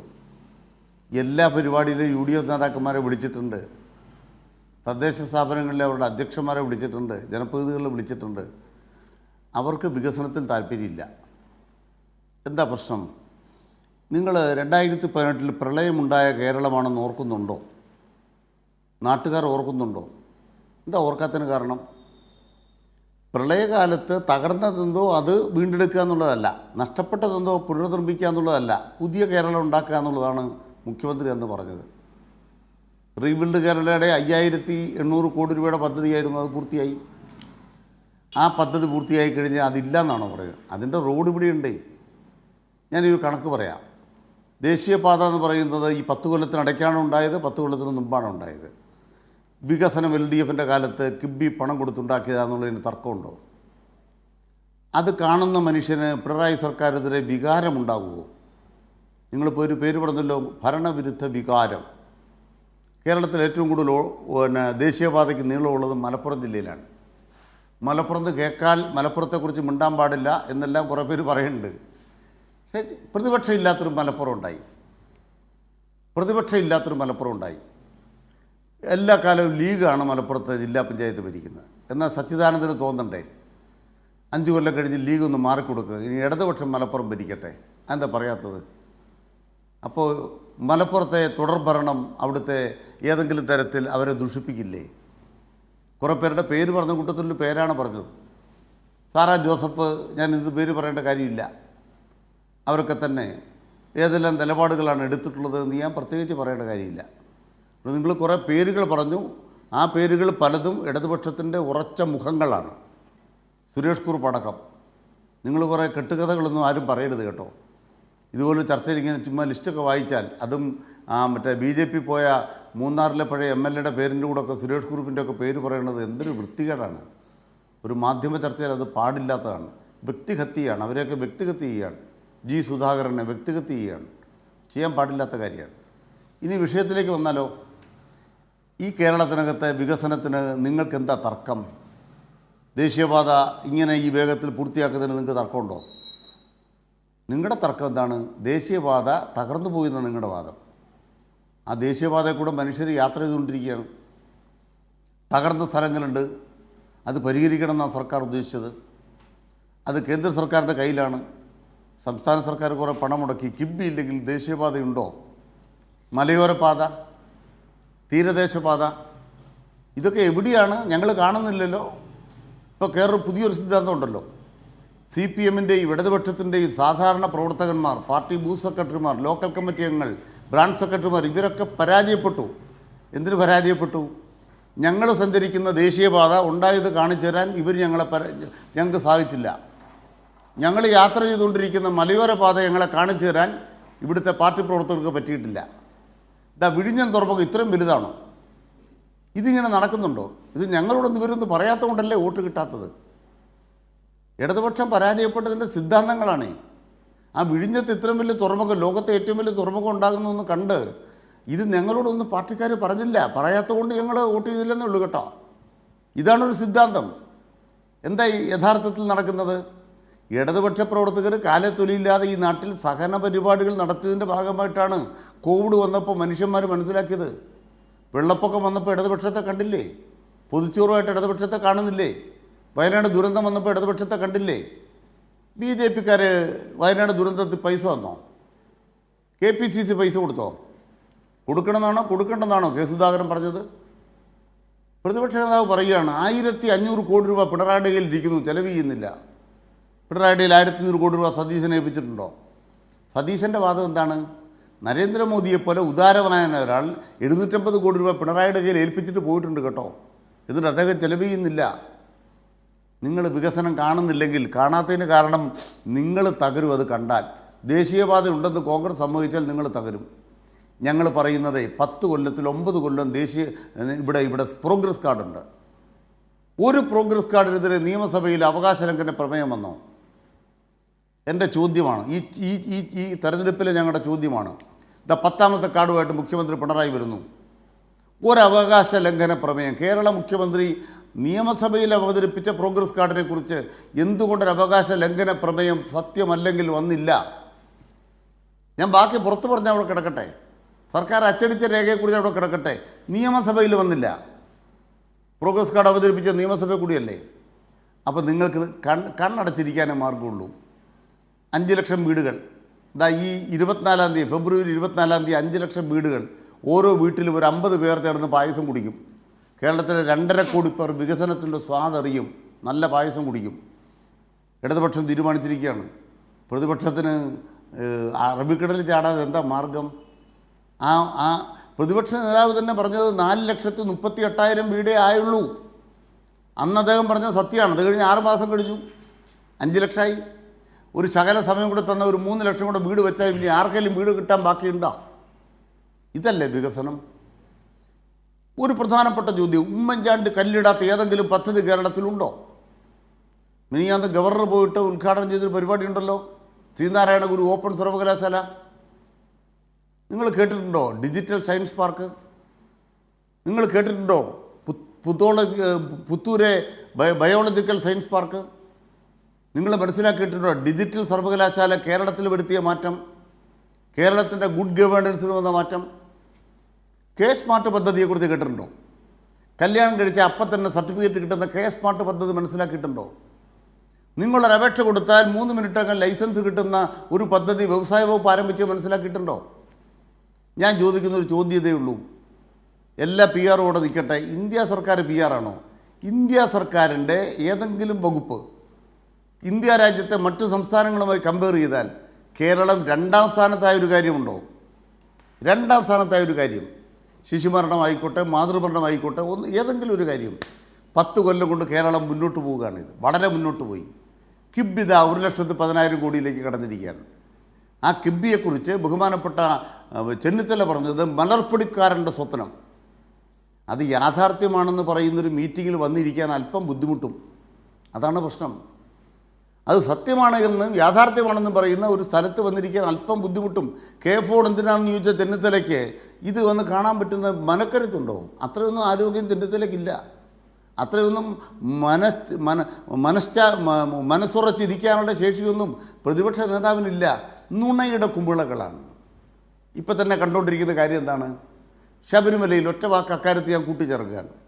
ഇതേവരെ ദേവസ്വം ബോർഡ് അയ്യപ്പ സംഘത്തിന് ചെലവഴിച്ചത് 3 കോടിയാണ്. ആ 3 കോടി രൂപയും സ്പോൺസർമാർ അവിടെ കൊടുത്തിട്ടുമുണ്ട്. പിന്നെ അക്കൗണ്ടിൽ നിന്ന് ഒരു പൈസയും പുറത്തു പോയിട്ടില്ല, ഒരു പൈസയും ചെലവും ചെയ്തിട്ടില്ല. ബാക്കി സ്പോൺസർമാർ വരുമ്പോൾ കൊടുക്കാനുള്ള ബാക്കി കാശ് കൊടുക്കും.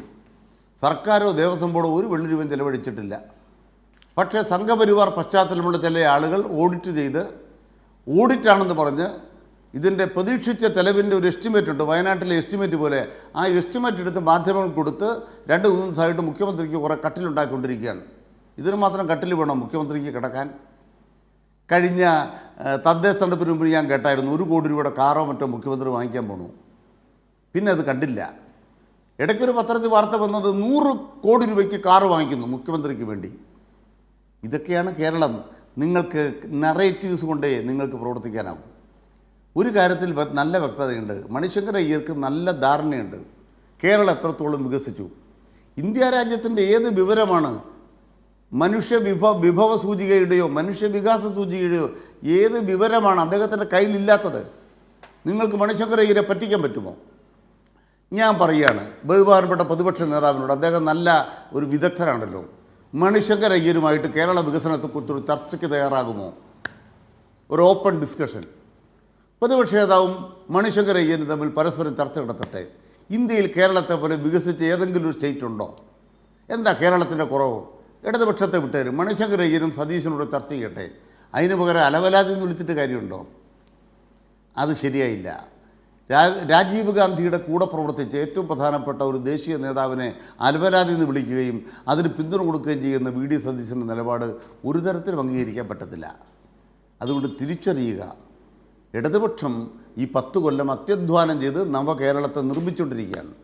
പിന്നെ അദ്ദേഹത്തിൻ്റെ പ്രധാനപ്പെട്ട ചോദ്യം എന്താണ്? ഇതിപ്പോൾ പറയുന്നത് ഒരു 6 മാസത്തെ പ്രക്രിയയായിരുന്നു ഈ പരിപാടി ഉണ്ടാക്കൽ.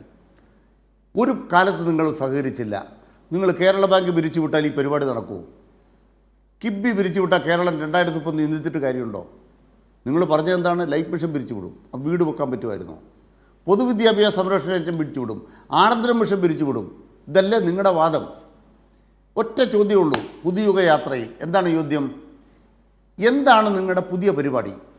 നിങ്ങളുടെ വിസ്മയം എന്താണ്? നിങ്ങളുടെ പുതിയ പരിപാടി എന്താണ്? എന്തായാലും അതുക്കും മേലെ വേണമല്ലോ. പിണറായി സർക്കാർ കാണിച്ചതിന് മേലെ വേണമല്ലോ.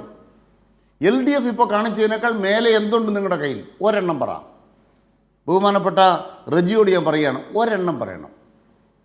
10 എണ്ണം ഒന്നും പറയണ്ട, ഒരെണ്ണം. റജി അങ്ങേക്ക് അന്ന് പറയുന്നത് സതീശനെ കൊണ്ട് നാളെ പറയിപ്പിക്കുകയും വേണം. ഇത്രേ ഉള്ളൂ എൻ്റെ വാദം. അതിനൊരു മറുപടി വളരെ പ്രത്യക്ഷ ചോദ്യമാണ്. വളരെ കോൺക്രീറ്റ് ആയിട്ടുള്ള ക്രിയാത്മകമായിട്ടുള്ള ഒരു പ്രതിപക്ഷമായിട്ടാണ് കേരളത്തിൽ കോൺഗ്രസ് പ്രവർത്തിക്കുന്നത്. അതിൻ്റെ ഭാഗമായിട്ടാണ് എഡ്യൂക്കേഷൻ കോൺക്ലേവും അതുപോലെ ആരോഗ്യ കോൺക്ലേവും വ്യവസായ കോൺക്ലേവുകളും ഒക്കെ നടത്തിക്കൊണ്ട് കേരളത്തിൻ്റെ മുമ്പാകെ കൃത്യമായിട്ടുള്ള അജണ്ട അവതരിപ്പിച്ചുകൊണ്ട് ഈ തെരഞ്ഞെടുപ്പിനെ നേരിടാൻ കോൺഗ്രസ് പാർട്ടി സജ്ജമാണ്. വരും ദിവസങ്ങളിൽ അങ്ങേക്കത് കാണാൻ കഴിയും, ഒരു സംശയവുമില്ല. ഇത് ഈ കേരളത്തിൻ്റെ വികസനത്തിൽ എല്ലാ കാലത്തും മുന്നിട്ട് നിന്നിട്ടുള്ളതും കേരളത്തിന് അടിത്തറ പാകിയിട്ടുള്ളതും കോൺഗ്രസ് ആണെന്നുള്ള വസ്തുത നിങ്ങൾ വിസ്മരിക്കരുത്. കേരളത്തിൻ്റെ അടിസ്ഥാന സൗകര്യ വികസനത്തിൽ ഏറ്റവും കൂടുതൽ ക്രിയാത്മകമായി ഇടപെട്ടിട്ടുള്ളത് ആരാണ്? കേരളത്തിലെ കോൺഗ്രസ് അല്ലേ? ഇനി അങ്ങ് പറഞ്ഞതുകൊണ്ട് പറയുകയാണ്, ബഹുമാനായ അഡ്വക്കേറ്റ് അനിൽകുമാർ, അങ്ങ് ഈ നേട്ടങ്ങളെയും ഒക്കെ അങ്ങ് പറയുമ്പോൾ ഒരു 5 മാസത്തിന് മുമ്പ് ഇപ്പോഴത്തെ LDFിൻ്റെ ഘടകകക്ഷിയായിട്ടുള്ള CPIയുടെ ഒരു യോഗം കൊല്ലത്ത് നടന്നിരുന്നു. അന്ന് അവർ പറഞ്ഞെന്താണെന്നറിയാമോ? ആ സമ്മേളനത്തിൽ പറഞ്ഞത്, ഒരിക്കൽ കൂടി ഇടതു സർക്കാർ അധികാരത്തിൽ വരരുത് എന്നാണ് നല്ല പാർട്ടിക്കാർ ആഗ്രഹിക്കുന്നത്. ജനം സർക്കാരിനെ വെറുക്കുന്നു. അവിടെ പറഞ്ഞതാണ്, എൻ്റെ വാക്കുകളല്ല. അപ്പോൾ ഈ കേരളത്തിന് വേണ്ടി ചെയ്തിട്ടുള്ള കാര്യങ്ങളെ അവരും വിലയിരുത്തുന്നുണ്ട്. എന്തൊക്കെ പോരായ്മകളുണ്ട് എന്ന് ചോദിച്ചു. ഇവിടെ അങ്ങ് പറഞ്ഞു, ഇവിടെ നവകേരള ഇനിഷ്യേറ്റീവിൻ്റെ ഭാഗമായി പദ്ധതി അങ്ങ് പറഞ്ഞ 5000 ആണ്, 7800 കോടിയാണ് 2018 പ്രളയത്തിന് ശേഷം സംസ്ഥാന സർക്കാർ റീബിൽഡ് കേരള ഇനിഷ്യേറ്റീവിനായി ചെലവഴിച്ചത്.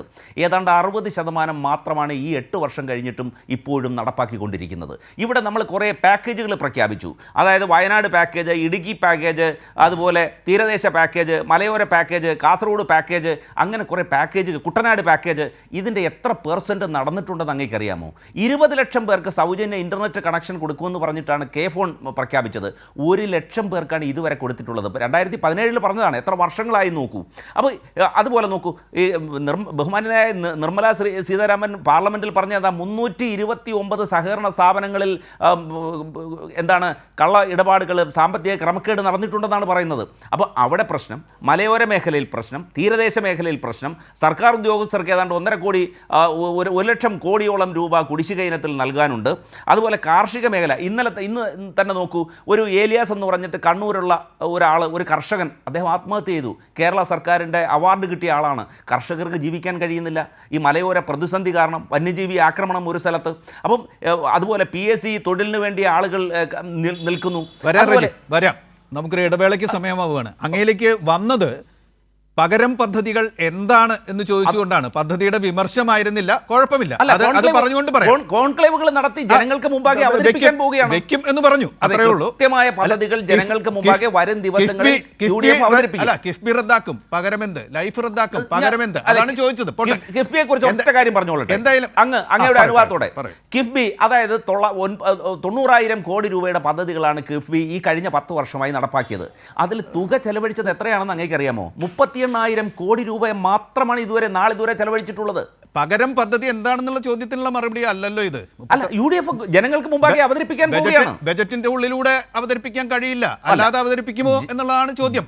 ജനങ്ങൾക്ക് മുമ്പാകെ വരും ദിവസങ്ങളിൽ പറയണ്ട, അത് വരുമ്പോ നമുക്ക് നോക്കാം. ജോർജ്, പ്രതിപക്ഷ നേതാവ് സ്വയം ഉദ്ഘാടന ചടങ്ങിൽ പങ്കെടുത്തില്ല എന്ന് മാത്രമല്ല, അമർത്യ സെൻ, റൊമീല ഥാപ്പർ, ശകുന്തള തിൽസ്റ്റഡ്, ഫാറൂഖ് അബ്ദുള്ള, കനിമൊഴി എന്നിവർക്ക് കത്തയക്കുകയോട് ചെയ്തു ഇതിന് വരരുതെന്ന്. അവരെല്ലാവരും പങ്കാളിത്തം ഉറപ്പാക്കി. അതിൽ ഒറ്റതിരിച്ച് ആക്രമിക്കുന്നത് ഇപ്പോൾ നമുക്കറിയാവുന്നതുപോലെ അയ്യരെ മാത്രമാണ്. അദ്ദേഹത്തെ മാത്രമാണ് ആക്രമിച്ചു കൊണ്ടിരിക്കുന്നത്. അദ്ദേഹത്തോടുള്ള ആക്രമണം സത്യത്തിൽ നേരത്തെ ഇവിടെ പരാമർശിച്ചതുപോലെ ഒരു ജില്ലാതല നേതാവ് അദ്ദേഹത്തെ അലവലാതി എന്ന് വിളിച്ചതിൽ മാത്രമല്ല ഒതുങ്ങുന്നത്. സംസ്ഥാന തല നേതാക്കന്മാർ അദ്ദേഹം PR വർക്കിൻ്റെ ഭാഗമായി പണം പറ്റി ഇവിടെ വന്ന് പുകഴ്ത്തിപ്പോയതാണ് എന്ന് വരെ പറയുന്ന ഒരു കാഴ്ച നമ്മൾ കണ്ടു. പക്ഷേ അദ്ദേഹത്തിന് എഴുതിയ കത്തിൽ മുൻ പ്രതിപക്ഷ നേതാവ് എഴുതിയിരിക്കുന്നത് അങ്ങയുടെ പാണ്ഡിത്യത്തെയും ജനാധിപത്യ മൂല്യങ്ങളോടുള്ള അചഞ്ചലമായ പ്രതിബദ്ധതയെയും ആദരിക്കുന്ന ഒരു പൗരനും നിയമസഭാംഗവും എന്ന നിലയിലാണ് ഞാൻ ഈ കത്ത് എഴുതുന്നത്. അങ്ങയുടെ വാക്കുകൾക്കും സാന്നിധ്യത്തിനും സമൂഹത്തിലുള്ള ധാർമ്മികമായ വില വളരെ വലുതാണ് എന്നാണ് എഴുതിയിരിക്കുന്നത്. ഒരാഴ്ച കഴിഞ്ഞപ്പോൾ ഇതാണ് കാലഹരണപ്പെട്ട് അലബലാതി വിളിയിലേക്കും പൈസ പറ്റി പ്രസംഗിക്കുന്നവൻ എന്ന പരാമർശത്തിലേക്കും എത്തിയിരിക്കുന്നത്. ഇതിൽ മറ്റൊന്നുകൂടിയുണ്ട്. വിമർശനങ്ങളെ സ്വാഗതം ചെയ്യുകയും വിയോജിപ്പുകളെ പൗരജീവിതത്തിൻ്റെ ഭാഗമായി കാണുകയും ചെയ്തിരുന്ന ശക്തമായ ജനാധിപത്യ സംസ്കാരം കേരളത്തിനുണ്ടായിരുന്നു. അത് LDF ഇല്ല എന്നതുകൊണ്ട് ഇതിൽ പങ്കെടുക്കരുത് എന്നാണ് ചെന്നിത്തല പറഞ്ഞത്. ആ സംസ്കാരം ഇല്ലാത്തത് ആർക്കാണെന്ന് അദ്ദേഹത്തിൻ്റെ സഹപ്രവർത്തകർ തെളിയിച്ചു കൊണ്ടിരിക്കുന്ന ഒരു രാഷ്ട്രീയ സാഹചര്യത്തിൽ മണിശങ്കർ അയ്യരുടെ ഈ പരാമർശത്തെക്കുറിച്ച് മറ്റുള്ളവർ പറഞ്ഞ കാര്യങ്ങൾ, അദ്ദേഹം പറഞ്ഞ ഒരു കാര്യത്തെയും വിമർശിച്ചിട്ടില്ല. അദ്ദേഹത്തിനെ സ്വഭാവഹത്യ നടത്തുകയാണ് ചെയ്തിട്ടുള്ളത്. അമർത്യ സെൻ മുതൽ കനിമൊഴി പറയാനിരിക്കുന്നതേയുള്ളൂ. അവർ വരെ പറയുന്ന കാതലായ കാര്യങ്ങളെ അവഗണിക്കുന്നതിനെ പറ്റി, ശകാരം ഉതിർക്കുന്നതിനെ പറ്റി താങ്കൾ എന്ത് നിരീക്ഷണം നടത്തും? ജോർജ്.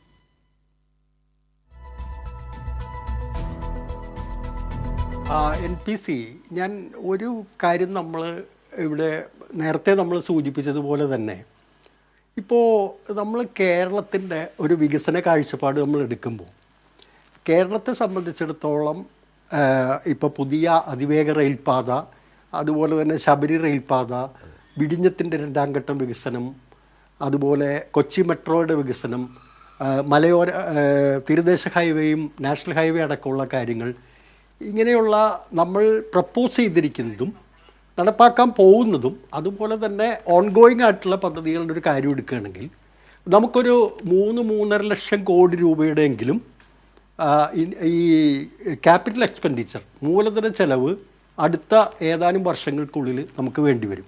ഒരു ഇന്നത്തെ കണക്കനുസരിച്ചാണ്. ഒരുപക്ഷെ ഭാവിയിൽ അത് ഇംപ്ലിമെൻ്റ് ചെയ്യുമ്പോൾ എവിടെ എത്തും എന്ന് നമുക്ക് ഇപ്പോൾ പറയാൻ കഴിയില്ല. പക്ഷേ ഇന്നത്തെ നിലവിലെ കണക്കനുസരിച്ച് 3-3.5 ലക്ഷം കോടി രൂപയുടെയെങ്കിലും കമ്മിറ്റ്മെൻറ്റ് നമുക്ക് ഈ ക്യാപിറ്റൽ എക്സ്പെൻഡിച്ചറുമായിട്ട് ബന്ധപ്പെട്ട് അടിസ്ഥാന സൗകര്യ മേഖലയിൽ അടക്കം വേണ്ടിവരും.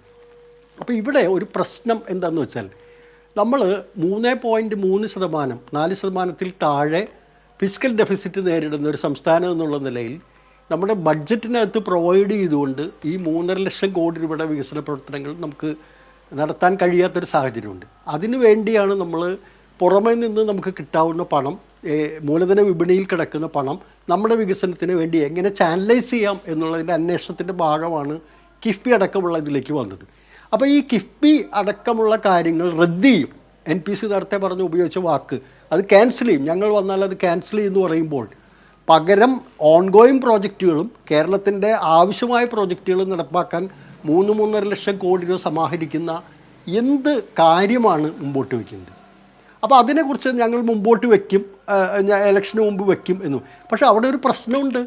അവിടെ വരുന്ന പ്രശ്നം എന്താ വെച്ചാൽ, ഒരു ഏതാനും മാസങ്ങൾക്കുള്ളിൽ ചർച്ച ചെയ്യേണ്ട ഒരു കാര്യമല്ല ഇത്. ഇതൊരു വിശദമായ ചർച്ചയ്ക്ക് പൊതുജനത്തിൻ്റെ മുമ്പാകെ വരേണ്ട കാര്യമാണ്. അപ്പോൾ അത് നേരത്തെ തന്നെ അത്തരത്തിലൊരു കാര്യം എന്താണ് ഞങ്ങൾക്ക് ബദലായിട്ട് ചൂണ്ടിക്കാണിക്കാനുള്ളത്? ലോക മാർക്കറ്റിൽ നിന്നും എങ്ങനെ പണം സമാഹരിച്ച് നമുക്ക് ഈ പദ്ധതികൾ നടപ്പാക്കാൻ കഴിയും? കിഫ്ബി വേണ്ട, കിഫ്ബി പരാജയമാണെങ്കിൽ കിഫ്ബി സ്വീകരിക്കണ്ട. പക്ഷേ കിഫ്ബിക്ക് ബദലായി എന്ത് ആശയമാണുള്ളതെന്ന് ഇപ്പോഴും പറയുന്നില്ല. തെരഞ്ഞെടുപ്പ് പടിവാതിൽക്കിലെത്തി. അപ്പം അതാണ് ഞാൻ പറഞ്ഞത്, വികസനം എന്നുള്ള അജണ്ട സെറ്റ് ചെയ്യുന്നില്ല. ആ അജണ്ട സെറ്റ് ചെയ്യാതെ ആ കാര്യം പറയാം. അത് നമ്മുടെ സംസ്ഥാനത്തെ സംബന്ധിച്ച് വികസനമാണ് പ്രധാനപ്പെട്ട വിഷയം. അതെല്ലാ സാമ്പത്തിക വിദഗ്ധരും മറ്റു മേഖലകളിലെ പ്രൊഫഷണലുകളും വിദഗ്ധരും എല്ലാം പറഞ്ഞിരിക്കുന്നു. ഇപ്പോൾ അമർത്യാസൻ തന്നെ പറഞ്ഞെന്താ, അമർത്യാസനും മണിശങ്കർ അയ്യരും അടക്കം പറഞ്ഞെന്താ, ഈ കേരള മോഡൽ എന്ന് പറഞ്ഞ് നമ്മൾ കൊണ്ടുവന്നിരുന്ന കാര്യങ്ങൾ വലിയ ഒരു നേട്ടത്തിലേക്ക് നമുക്ക് എത്തിച്ചേരാൻ കഴിഞ്ഞിരിക്കുന്നു. ഇനി എന്താണ് കേരളം ചെയ്യേണ്ടത്? നമുക്ക് സസ്റ്റെയിൻ ചെയ്യണം. നമ്മുടെ വികസന നേട്ടങ്ങൾ പൂർണ്ണമായി എന്ന് നമുക്ക് പറയാൻ കഴിയില്ല. ആ വികസന നേട്ടം പൂർണ്ണതയിലെത്തിക്കണം. നേടിയെടുത്ത കാര്യങ്ങൾ നമുക്ക് സസ്റ്റെയിൻ ചെയ്യാൻ കഴിയണം. അമേരിക്കൻ മോഡലിൽ ഒരു ആരോഗ്യ സംവിധാനത്തിലേക്ക് എല്ലാ ഇൻഷുറൻസ് കമ്പനികൾ തീരുമാനിക്കുന്ന ഒരവസ്ഥയിലേക്ക് നമുക്ക് പോകാൻ കഴിയില്ല. ഇത് കേരളമാണ്. പാവപ്പെട്ട ഒരു സാധാരണക്കാരും ഒക്കെ ഇവിടെ ചികിത്സ നേടുന്നുണ്ട്. എല്ലാവർക്കും പൂർണ്ണമായ ഇൻഷുറൻസ് എടുത്തുകൊണ്ട് പോകാൻ കഴിയില്ല. അതുകൊണ്ട് അമേരിക്കൻ മോഡൽ റിപ്ലിക്ക് ചെയ്യാൻ നടത്തുന്ന ശ്രമങ്ങളെ നമുക്ക് പരാജയപ്പെടുത്തേണ്ടതുണ്ട്. നമുക്ക് ജനപക്ഷത്ത് നിന്നുകൊണ്ടുള്ള ആരോഗ്യ നയം നമുക്ക് ആവശ്യമാണ്. അപ്പോൾ അത്തരം കാര്യങ്ങളിൽ എന്താണ് നമുക്ക് ഒരു ബദൽ സംവിധാനം? ആ ബദൽ സംവിധാനം ചർച്ച ചെയ്യുന്നതിനുള്ള സമയം ജനങ്ങൾക്ക് കൊടുക്കണം. അത് തെരഞ്ഞെടുപ്പ് അടുക്കുമ്പോൾ ഒരു പ്രകടന പത്രിക കൊണ്ടുവരുമ്പോൾ ഞങ്ങൾ അങ്ങനെ ചെയ്യും ഇങ്ങനെ ചെയ്യും ഇത് രണ്ടും LDFന്റെ ബദൽ വെക്കുന്ന നിർദ്ദേശങ്ങൾ ചർച്ച ചെയ്യാൻ കഴിയണം. റെജി, അതാണ് ജോർജ് ആവർത്തിച്ച് ആവശ്യപ്പെടുന്ന ഒരു കാര്യം ആണിത്. ഈ ഒരു ചർച്ചയിൽ മാത്രമല്ല, പലപ്പോഴും മൂർത്തമായ കാര്യങ്ങൾ വെച്ചുകൊണ്ടുള്ള ചർച്ച, സംവാദം സമൂഹത്തിൽ നടക്കണം. അതും ഇതുമല്ല ചർച്ച ചെയ്യേണ്ടത് എന്ന് അദ്ദേഹം ഉറപ്പിച്ചു പറയുന്നു. 3.5 ലക്ഷം കോടിയെങ്കിലും സമാഹരിക്കേണ്ട ഒരു ബാധ്യതയ്ക്ക് മുന്നിലാണ്, കാലത്തിൻ്റെ ബാധ്യതയ്ക്ക് മുമ്പിലാണ് കേരളം നിൽക്കുന്നത്. ഇത് സമാഹരിക്കാൻ ബദലുണ്ടോ എന്ന് അദ്ദേഹം കൃത്യമായി നിങ്ങളോട് ചോദിച്ചിരിക്കുന്നു. അത് പ്രകടന പത്രികയിലൂടെ ഉന്നയിക്കേണ്ട ഒരു കാര്യമല്ല, നേരത്തെ തന്നെ അതിനുള്ള പദ്ധതി ഉണ്ടാക്കി വെച്ച് നിരന്തരം ജനങ്ങളെ പഠിപ്പിക്കേണ്ട ഒരു കാര്യമാണെന്ന് അദ്ദേഹം പറയുന്നു. അതിന് മറുപടി ഒപ്പം തന്നെ ഞാൻ ഈ ഘട്ടത്തിൽ ചോദിക്കുകയാണ്, മണിശങ്കർ അയ്യരെ ഒറ്റ തിരിഞ്ഞ് ആക്രമിച്ചു നിങ്ങളുടെ ആളുകൾ. അദ്ദേഹം പണം വാങ്ങി അഭിപ്രായം പറഞ്ഞതാണ് എന്ന് വരെ പറഞ്ഞു. അദ്ദേഹത്തിൻ്റെ വായിൽ കോലിട്ട് കുത്തിയിട്ട് KC വേണുഗോപാൽ ഇന്നിരിക്കുന്നത് സർദാർ വല്ലഭായ് പട്ടേലിൻ്റെ കസേരയിൽ കയറിയിരിക്കുന്ന ഒരു റൗഡിയാണ് എന്ന് വരെ അദ്ദേഹത്തെ കൊണ്ട് പറയിച്ചു. ഇത് ഒരു നല്ല രാഷ്ട്രീയ കാഴ്ചയാണോ നടത്തിയത്? ഇവിടെ നിന്ന് അപ്പുറത്തേക്ക് വരുമെന്ന് നിങ്ങൾ സ്വപ്നം കാണുന്ന ഒരുപാട് പേരുടെ പട്ടിക നിരത്തുമ്പോൾ അവിടെ നിന്നുയർന്ന ഒരു വിമത സ്വരത്തോട് നിങ്ങൾ എങ്ങനെയാണ് പ്രതികരിച്ചത് എന്ന ചോദ്യവും ഉണ്ട്. രണ്ട് കാര്യം പെട്ടെന്ന് നോക്കൂ. ബഹുമാനനായ NPC, അങ്ങ് ഇവിടെ 3 ലക്ഷം കോടി ബഹുമാനായ നിരീക്ഷകൻ ജോർജ് സാറ് സൂചിപ്പിക്കുകയുണ്ടായി. ഇവിടെ ഈ 10 വർഷം കൊണ്ട് ഈ LDF സർക്കാർ 1 ലക്ഷം കോടി 90,000 കോടിയാണ് കിഫ്ബി വഴി വികസന പദ്ധതികൾക്ക് പ്രോജക്റ്റായിട്ട് അംഗീകരിച്ചിട്ടുള്ളത്. അതിൽ ഈ കഴിഞ്ഞ 9.25 വർഷം കൊണ്ട് ചെലവഴിച്ച തുക 38,000 കോടി രൂപ മാത്രമാണ്. ഇനി അതിൽ 20,000 കോടിയോളം സെസ് ഇനത്തിലും റോഡ് സെസ് ഇനത്തിലും നമുക്ക് ലഭിച്ചിട്ടുമുണ്ട്. അപ്പോൾ ഒരു വികസന പന്ഥാവിനെ സംബന്ധിച്ച് വളരെ ക്രിയാത്മകമായ നിർദ്ദേശം കോൺഗ്രസിനുണ്ട്. നോക്കൂ, അതിൻ്റെ ഏറ്റവും ഉദാഹരണം കഴിഞ്ഞ ദിവസം ഹെൽത്തിൻ്റെ വിദഗ്ധരുമായി നടത്തിയ ചർച്ചയുടെ അടിസ്ഥാനത്തിൽ ഹെൽത്ത് കോൺക്ലേവിൻ്റെ റിപ്പോർട്ട് പൊതുസമക്ഷം നടത്തിയിട്ടുണ്ട്. കേരളത്തെ സംബന്ധിച്ച് വളരെയേറെ അത്യാവശ്യപ്പെട്ട നിരവധി മേഖലകളുണ്ട്. അതിലേറ്റവും വെന്റിലേറ്ററിലായിട്ടുള്ള ഹെൽത്ത്, അതുപോലെ 2.5 ലക്ഷം നമ്മുടെ കുട്ടികളാണ് വിദേശ രാജ്യങ്ങളിൽ വിദ്യാഭ്യാസത്തിന് പോകുന്നത്. മലയോര മേഖലയിലെ പ്രശ്നങ്ങൾ നമുക്ക് പരിഹരിക്കേണ്ടതുണ്ട്. തീരദേശ മേഖലയിലെ പ്രശ്നങ്ങൾ പരിഹരിക്കേണ്ടതുണ്ട്. അല്ല, ഈ കിഫ്ബിക്ക് പകരം എന്ത് എന്നുള്ള ചോദ്യത്തിന് മറുപടി ഉണ്ടോ എന്നാണ് ചോദ്യം. അത് വരും എന്നാണെങ്കിൽ വന്നോട്ടെ. നോക്കൂ, അടുത്തതിലേക്ക് കടക്കൂ. കൃത്യമായ ഇന്ന് നടന്ന ഈ രാഷ്ട്രീയ കാഴ്ച, ഇദ്ദേഹത്തെ മണിശങ്കർ അയ്യരെ ഇങ്ങനെ ആക്രമിച്ച് പ്രകോപിപ്പിച്ച ആ ഒരു രീതി അത് വിമർശനങ്ങളെ സ്വാഗതം ചെയ്യുകയും വിയോജിപ്പുകളെ പൗരജീവിതത്തിൻ്റെ ഭാഗമായി കാണുകയും ചെയ്യുകയാണ് തങ്ങളുടെ സംസ്കാരം എന്ന് രമേശ് ചെന്നിത്തല പറഞ്ഞ് ഒരാഴ്ചയ്ക്കുള്ളിൽ ഇങ്ങനെ കാണിച്ചത് എങ്ങനെ ന്യായീകരിക്കപ്പെടും? അതുകൂടി പെട്ടെന്ന്. കോൺഗ്രസിനെ പോലെ ഇത്ര സ്വാതന്ത്ര്യവും ഇത്ര ജനാധിപത്യ ബോധവും അഭിപ്രായ സ്വാതന്ത്ര്യവുമുള്ള മറ്റൊരു പൊളിറ്റിക്കൽ പ്രസ്ഥാനം ഇന്ത്യ മഹാരാജ്യത്തില്ല. അതിന്റെ പദകോശത്തിൽ അലവലാതി എന്നുണ്ടോ? നോക്കൂ, അഭിപ്രായ സ്വാതന്ത്ര്യത്തിന്റെ പദകോശത്തിൽ അലവലാതി എന്നൊരു വാക്കിലാണോ തുടങ്ങുന്നത്? നോക്കൂ, കോൺഗ്രസ് അധികാരത്തിലുള്ളപ്പോൾ അതിനോട് ചേർന്ന് നിന്നുകൊണ്ട് ലഭ്യമാകാവുന്ന എല്ലാ അധികാര സ്ഥാപനങ്ങളും ആസ്വദിക്കുകയും അത് ആർജിക്കുകയും ചെയ്തതിന് ശേഷം അധികാരത്തിൽ നിന്ന് പുറത്താകുമ്പോൾ പുറങ്കാല് കൊണ്ട് തള്ളിയിട്ട് ആ പാർട്ടിയെ പിന്നിൽ നിന്ന് കുത്തുന്ന ചില സമീപനങ്ങളുണ്ട്.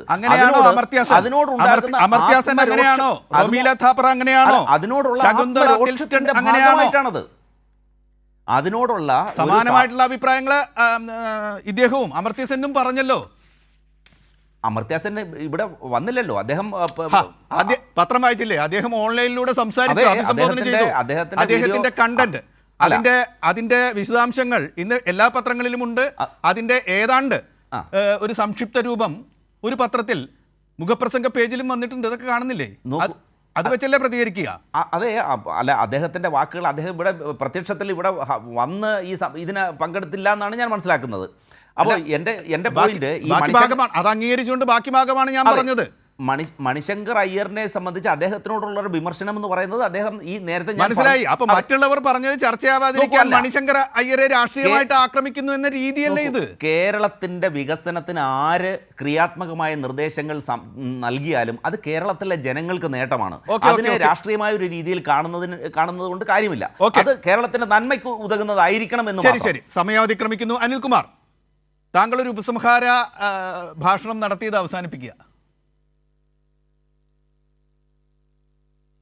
വിഷൻ 2032 വേദിയിൽ മണിശങ്കർ അയ്യർ നേരിട്ട് വന്നു. അമർത്യ സെൻ ഓൺലൈനിലൂടെ ഹാജരായി. രണ്ടുപേരും കേരളത്തോട് സംസാരിച്ചു. അവർ പറഞ്ഞതിനോടുള്ള വിയോജിപ്പ് എന്താണ്? അതാണ് കോൺഗ്രസ് വ്യക്തമാക്കേണ്ടത്. അവർ പറഞ്ഞതിൽ അടിസ്ഥാനപരമായി എന്ത് പിശകാണ്? അവർ കേരളത്തെക്കുറിച്ച് പറഞ്ഞതിൽ വസ്തുതാപരമായ പിശകുണ്ടോ? ഇത് കോൺഗ്രസ്സിന് നാളെയും പറയാം, സംവാദമാകാം. നിങ്ങൾക്കതിനുള്ള ധൈര്യമില്ല, അതാണ് നിങ്ങളുടെ പ്രശ്നം. രണ്ടാമത് ഇവിടെ ചോദിച്ചു, കിബി മുഖാന്തരം 38,000 കോടിയാണ് ചെലവ് ചെയ്തത്. എന്താ കിബിയുടെ പ്രധാനപ്പെട്ട പ്രത്യേകത? നിങ്ങൾക്ക് ഇതിനെക്കുറിച്ച് ഇതുവരെ മനസ്സിലായിട്ടില്ലേ? കിബിയുടെ പേയ്മെൻറ്റ് ഷെഡ്യൂൾ എന്ന് പറയുന്നത് 10 കൊല്ലം കഴിഞ്ഞോ 15 കൊല്ലക്കാലം കഴിഞ്ഞോ റീപേയ്മെൻറ്റിന് പണം കൊടുത്താൽ മതി. എന്താ അതിൻ്റെ കാരണം? കിബി അന്താരാഷ്ട്ര നിലവാരത്തിൽ റേറ്റിംഗ് ഉള്ള ഒരു ബാങ്കിന് തുല്യമായ ഏജൻസിയാണ്. RBI അംഗീകാരമുള്ള സ്ഥാപനമാണ്. കിബി ഒരു കരാർ കൊടുത്തിട്ട് അതിൻ്റെ ഭാഗമായിട്ട് ബാങ്കുകാരോട് പറയുകയാണ്, ഇവർ ഈ പണി ചെയ്താൽ ഞങ്ങൾ പണം തരും, യു ക്യാൻ അഡ്വാൻസ്. അങ്ങനെ ബാങ്കുകൾ ഈ കിബി അംഗീകരിക്കുന്ന പ്രൊജക്റ്റുകൾക്ക് കരാറുകാർക്ക് പണം കൊടുക്കും. അതിൻ്റെ പേയ്മെൻറ്റിൻ്റെ രീതി എന്ന് പറയുന്നത് പലിശ സഹിതം ഇത് 10 കൊല്ലം കൊണ്ടോ 15 കൊല്ലം കൊണ്ടോ ബാങ്കുകൾക്ക് തിരിച്ചു കിട്ടും. കിബി ഇന്ന് പൈസ കൊടുക്കുന്നതുകൊണ്ട് സേഫാണ് അവർക്ക്. ഇതല്ലേ നമ്മുടെ നാട്ടിൽ നടക്കുന്നത്? ഇത് നമ്മുടെ നാട്ടിൽ ഇപ്പോൾ PWD കരാറുകാരങ്ങനെ ബാങ്കുകളിൽ നിന്ന് വായ്പ എടുത്ത് ഓടിയെടുത്ത് ചെയ്യുന്നില്ലേ?